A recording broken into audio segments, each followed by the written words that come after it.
হবে। আমি তো বাড়িতে চাপ দিব, সাঁতার না জানলে মন্ত্র পড়তে হবে না।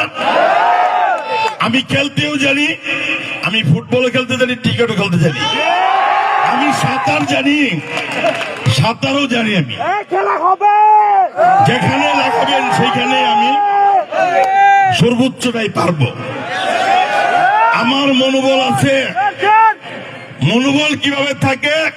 যদি জনগণ পাশে থাকে, জনগণ আমার সাথে আছে।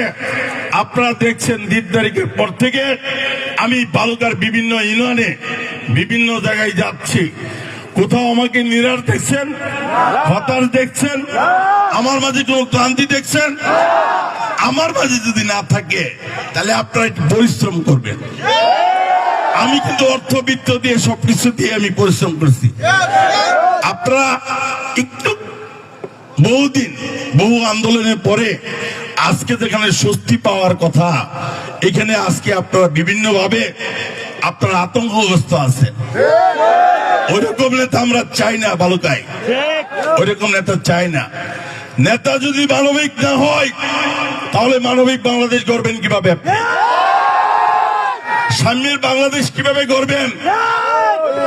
জনগণের শান্তির জন্য কিভাবে গড়বেন? আজকে অনেক কথা বলতে হয়, আমি বদলাম বলতে চাই না। এই পেশি শক্তির জোর, ভয়ভীতি দেখে বিএনপির লোকজনকে স্তব্ধ করা যাবে না।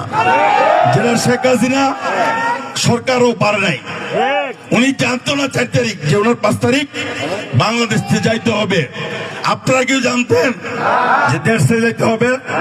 কেউ জানতো না। কে কখন কোথায় যাবে নির্ধারণ করবে পরম করুণাময় আল্লাহ তাআলা। উনি এই সৃষ্টি জগতের মালিক, উনি ধারক বাহক। কাকে সম্মানিত স্থানে নিয়ে যাবেন উনি নির্ধারিত করবেন। আপনারা আমরা আল্লাহর উপর ভরসা রেখে একটি নির্বাচন করে বিএনপি নয় সারা বাংলাদেশে একটা দৃষ্টান্ত স্থাপন করে সবাইকে দেখিয়ে দিতে চাই বালুকা কিন্তু কোন উর্বর ভূমি না। প্রতীক পাইলেই এমপি হয়ে যা, এরকম না।